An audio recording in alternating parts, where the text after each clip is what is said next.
हनुमान जी, स्वागत है आपका TV9 भारतवर्ष पर। जी धन्यवाद। हनुमान जी, संसद की सुरक्षा के हनुमान बन गए आप। आपका नाम आज आपने सार्थक कर दिया। क्या हुआ था, जरा बताइए हमारे दर्शकों को। गौरव जी, शून्यकाल चल रहा था और शून्यकाल के अंदर मैं आगे की रो पे, मेरी सीट छोड़ के आगे की रो पे बैठा था बीच की तरफ, और मेरा नाम राजेंद्र अग्रवाल जी जो सभापति पैनल पे चेयर पे बैठे हुए थे, और अगला नंबर मेरा था। और जैसे ही मुझे इशारा किया तो मैंने पीछे देखा कि जो बीजेपी के सांसद बोल रहे थे, बोलते बोलते वो पीछे की ओर देखने लगे। मैंने पीछे मुड़ के देखा तो एक व्यक्ति लटका हुआ था उस दर्शक दीर्घा से नीचे की ओर, और दूसरा व्यक्ति कूद चुका था अंदर और वो जंप कर रहा था आगे की ओर। तो मैंने मेरी सीट छोड़ी। वो हड़कंप मच गया था अचानक कि भाई कौन आ गया, क्या हो गया।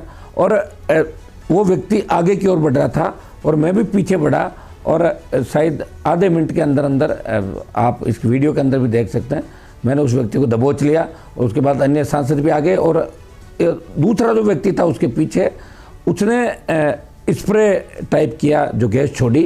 और इस व्यक्ति को जब बहुत से सांसद आपको दिखेंगे जो पकड़ लिया, बाद में सिक्योरिटी वाले आ गए थे, तो इसने भी जूते के अंदर से निकाल के, जो स्पोर्ट शूज के सोल के अंदर ही दबा के लाया था, उसके अंदर से हमारे ऊपर उसने वो गैस छोड़ी।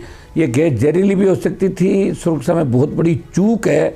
और रक्षा मंत्री अंदर थे, 1 दर्जन मंत्री अंदर थे, लोकसभा अध्यक्ष चैम्बर में थे, और महिला सांसद और अन्य सांसद घबरा गए थे। ऐसी अफरा तफरी मची जिसका अंदाज कोई नहीं लगा सकता कि इस पार्लियामेंट भवन पे जा करोड़ों अरबों रुपए खर्च हुए, जिसका बखान देश के अंदर किया गया। हाई लेकिन हनुमान जी, इसमें बहुत सारे आज इस हाई सिक्योरिटी की पोल खुल गई।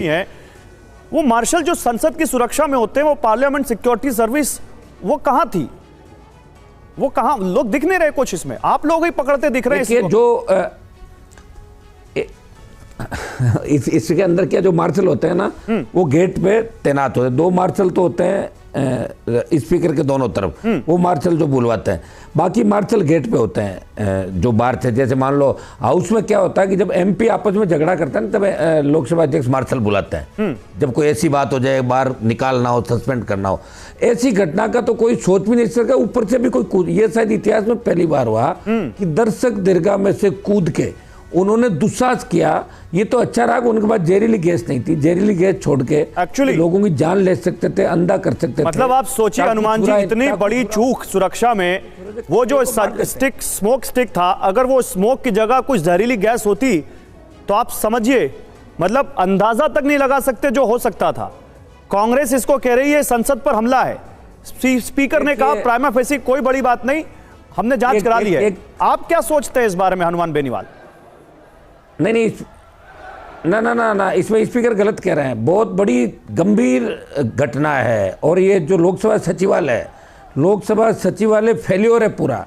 और जिस तरह बाड़ा बना रखा है, लोकसभा बाड़ा है एक तरीके का। बाड़ा आप समझते हैं ना, जहाँ चाहे जैसे पशुओं को डालो निकालो, यहाँ ऐसे 100 150 लोग एंट्री करते हैं और 100 लोग एक साथ देख के चले जाते हैं। ये मजाक बन के रह गई साहब। ये दर्शक दीर्घा थोड़ी मजाक है। ये तो जो MP बीजेपी का, अगर इसकी जगह MP कांग्रेस का अन्य दल का होता तो अभी तक तो MP को गिरफ्तार कर लेते। MP इनका है, ये ऐसी बातें कर रहे हैं। इनको चूक से कोई, हर चीज को पॉलिटिक्स बनाना इनका काम है कि कोई दिक्कत नहीं। दिक्कत क्या है? ये मर जाते 10-20 तब भी कोई दिक्कत नहीं थी। कोरोना में देश में कितने लोग मर गए, इनको क्या दिक्कत थी? मरने वाले चले गए। ये तो यही बताएंगे। और आज जब बरसी थी उन 23 साल पहले, 22 साल पहले, जब पार्लियामेंट में अटैक हुआ, और उसके बाद जो सिक्योरिटी बढ़ाई गई, जिन लोगों ने शहादत दी, देश को बचाया, नेताओं को बचाया, आज के दिन को ही क्यों चुना? मैं ये कह रहा हूं कि अगर मैं उसको नहीं रोकता, आप ये बताएं, उसके बाद तो बहुत MP आ गए थे, मैं उसको नहीं रोकता तो वो सीधा आगे चला जाता, रक्षा मंत्री के पास जा सकता था, अध्यक्ष चैम्बर में भी घुस जाता, राजेंद्र अग्रवाल जी को। हनुमान जी, आप बता सकते हैं उस वक्त लोकसभा में कौन कौन मौजूद था? पता लगेगा कौन कौन बड़े नाम मौजूद थे उस वक्त जब ये हुआ? देखिए, रक्षा मंत्री जी थे आपके, ये संसदीय कार्य मंत्री, ये रेल मंत्री, कुछ 2-3-4 मिनिस्ट्री इनके और थे, और आपका करीब करीब इधर आपका राहुल गांधी भी थे लोकसभा के अंदर, कांग्रेस का करीब 125-150 एमपी लोकसभा के अंदर थे। और चूंकि जो लोकसभा का हाउस है ये अंदर से बहुत बड़ा दिखता है, बहुत बड़ा। यहाँ इसमें आने जाने में कम से कम 5 मिनट लग जाते हैं इस कोने से उस कोने में जाने के अंदर। लेकिन जिस फुर्ती से वो उछल रहा था, फुदक रहा था, वो बहुत ट्रेंड किया हुआ था, ट्रेनिंग लिया हुआ था, और वो अगले आधे मिनट में पहुंच जाता वो। और उसकी मकसद क्या था वो तो ही, लेकिन उसको जो मोटिवेट ऊपर नारे लगा रहे थे 2 लोग, वो हमने देखा। लेकिन अभी तक जो हमारे पास जानकारी आई है ये 6 लोग हैं, 4 लोग गिरफ्तार हुए हैं, 2 का पता नहीं है। आप कह रहे हैं कि 13 दिसंबर का दिन ही क्यों चुना? क्या आपको लगता है इसके पीछे कोई बड़ी साजिश है? 100% ये साजिश है कि देश सुरक्षित नहीं है, लो कर लो कुछ, हम कर रहे हैं। आप बयान ही तो देते हो और क्या करते हो? बयानवीर हो आप, बीजेपी के लोग बयानवीर है, बयान देते हैं, तो बयान दे दो आप। बयान के अलावा क्या कर सकते हो? कुछ नहीं कर सकते आप। और दूसरा, जो एक महिला और एक लड़का जो ऊपर से इनको मोटिवेट कर रहा था, इनको नीचे उतरने में मदद कर रहा था, वो कौन है? उनको पकड़ना चाहिए भाई। वो कहां पकड़े गए? ये तो बाहर से एक लेडी को, बहुत बड़ी बात कह दी आपने, तो कोई और है, सुरक्षित नहीं है। तो मेन 4 लोग अंदर थे। 4 लोग अंदर थे? 4 लोग अंदर थे। 2 लोग अंदर वाले कौन है? 4 थे अंदर। 4 थे अंदर? 4 थे, 2 ऊपर थे। दर्शक दीर्घा से जब 2 कूदे थे, हाँ। उसके बाद 2 उनको कूदा रहे थे, ऊपर एक लेडी भी थी। तो वो लोग कहाँ है भाई? आप कह रहे हैं कि 4 लोग अंदर थे, जिसमें एक लेडी भी थी, 2 कूदा रहे थे और 2 कूदे थे।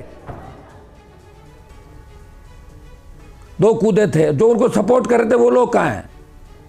ये बड़ी बात आपने जवाब कही है। उनका मांग रहे, हम भी मांग रहे, वो कौन है? ये हनुमान बेनीवाल ने आज एक बड़ा खुलासा टीवी9 भारतवर्ष पर किया है कि 2 नहीं बल्कि 4 लोग थे, जिसमें एक महिला भी थी, 2 कूदा रहे थे और 2 कूदे थे।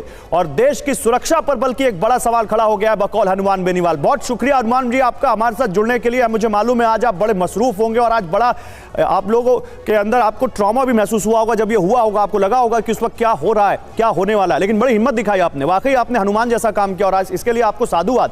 बहुत शुक्रिया अपना कीमती वक्त हमें देने के लिए।